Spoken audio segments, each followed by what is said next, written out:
কি ছিল সেই দলের প্রতিষ্ঠাতা মাওলানা আবুল আলা মওদুদী বলতেন, এইভাবে প্রকাশ্য জনসভায় লাঠি উঁচিয়ে বলতেন, ও মোহাম্মদ কোন হ্যায়, আমার এই লাঠির যে শক্তি আছে মৃত মোহাম্মদ রাসূলুল্লাহ সাল্লাল্লাহু আলাইহি সাল্লামের সেই শক্তিটুকু নাই। এই হলো তাদের ইসলাম, এই হলো তাদের ধর্ম। যদি ধরেন আর ইতিহাস পিছনে যান, জামায়াত ইসলামী যে তথ্যের ভিত্তিতে রাজনীতি করে সেই তথ্যকে বলা হয় মওদুদিবাদ। মাওলানা আবুল আলা মওদুদী যে তথ্যের ভিত্তিতে রাজনীতি শুরু করেছিল তাকে বলা হয় ওয়াহাবিবাদ। 1756 থেকে 1786 খ্রিস্টাব্দ পর্যন্ত সৌদি আরবের মাটিতে এই মাওলানা আবু ওয়াহাব নজদি যে রাজনীতি শুরু করেছিলেন, আল্লাহ রাসূলকে অবমাননার রাজনীতি, যে রাজনীতি শুরু করেছিলেন সাহাবা একরামদের অবমাননার রাজনীতি, সমস্ত 10,000 সাহাবীদের সমস্ত কবর তিনি ভেঙে চুরমার করে দিয়েছিলেন। এবং তিনি একই কথা বলতেন যে মুহাম্মদুর রাসূলুল্লাহ এবং তার সাহাবী যারা মারা গেছেন তাদের ন্যূনতম শক্তি নাই, তাদের কোনো ক্ষমতা নাই, তাদের কোনো মর্যাদা নাই। সেই রাজনীতি যদি এই জমিনে হয় তাহলে বর্তমান প্রেক্ষাপটে মাননীয় স্পিকার, যদি এই দেশে জামায়াত ইসলামী আসে এই দেশের শহীদ মিনার থাকবে না। স্পিকার আমাকে 2-3 মিনিট সময় দিবেন। আপনি শুনেন, আপনার সময় আরো 5 মিনিট বৃদ্ধি করা হলো। মাননীয় স্পিকার, যদি জামায়াত ইসলামী এবং তার দোসরেরা এই দেশের রাষ্ট্র ক্ষমতায় পুনরায় আসে কি হবে? তারা যা বিশ্বাস করে এই দেশে হাইকোর্ট মাজার থাকবে না। এই দেশে তারা প্রথম যে কাজ করবে, এই জিয়াউর রহমানের মাজার তারা নিজের হাতে ভেঙে ফেলবে সেই দিন। কেননা তারা বিশ্বাস করে মাজারে জিয়ারত করা হারাম। তারা শহীদ মিনার ভেঙে ফেলবে, তারা এই দেশের যত স্থাপনা আছে সমস্ত কিছু ভেঙে ফেলবে। তারা মুখে বলে ইসলাম, আর কর্মে তারা কি করে? তারা মৃত মানুষের কবর জিয়ারত করাকে মনে করে হারাম।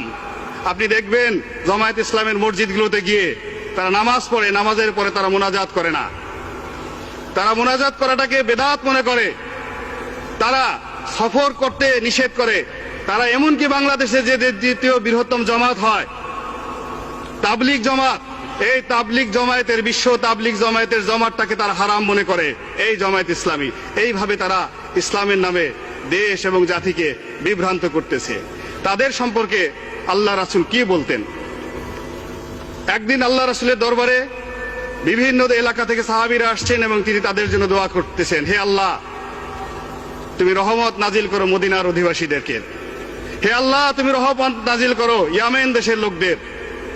জনকে সাহাবে বললেন, ইয়া রাসূলুল্লাহ, আমি নজদ প্রদেশ থেকে এসেছি, আজকে সৌদি আরবের রাজধানী রিয়াদের কাছাকাছি, আমাদের এলাকার লোকজনের জন্য আপনি দোয়া করেন।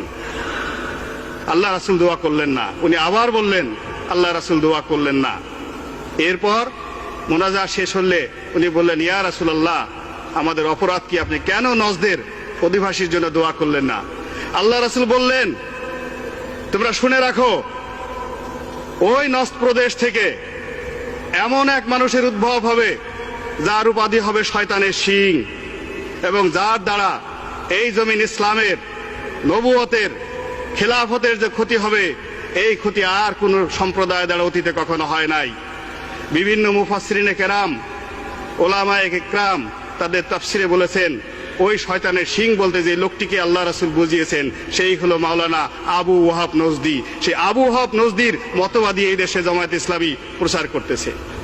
মাননীয় স্পিকার, এই যে তারা মুখে ধর্মের কথা বলে কর্মে অধর্মের কাজ করে, তাদের যদি প্রতিষ্ঠার চিন্তা করেন 1941 সনে যখন এই ব্রিটিশ ভারতে এদেশের মুসলমানরা স্বাধিকার আন্দোলনের জন্য আন্দোলন করছে, তখন মাওলানা আবুল আলা মওদুদী, তার অন্যতম সহযোগী মাওলানা রশিদ আহমেদ গাঙ্গুলি, দেওবন্দ মাদ্রাসার শিক্ষক, এবং বেহেশতি জেওরের লেখক মাওলানা আশরাফ আলী খান থানভী, এরা একসাথে যুক্তি করে ব্রিটিশদের টাকা খেয়ে তারা তৎকালীন মুসলিম লীগের বিরুদ্ধে একটি বিকল্প শক্তি হিসেবে তারা রাজনীতি শুরু করেছিল।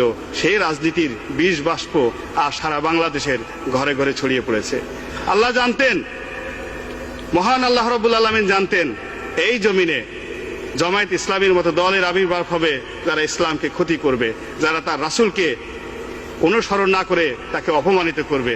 অত ইসলামের মূল আকীদায় আল্লাহ রাসূলের বিরুদ্ধে কোনো টু শব্দটি করা যাবে না, এবং তার প্রত্যেকটি কথা মুসলমানদের ইমানের প্রধান অঙ্গ, সেটা অক্ষরে অক্ষরে পালন করার জন্য।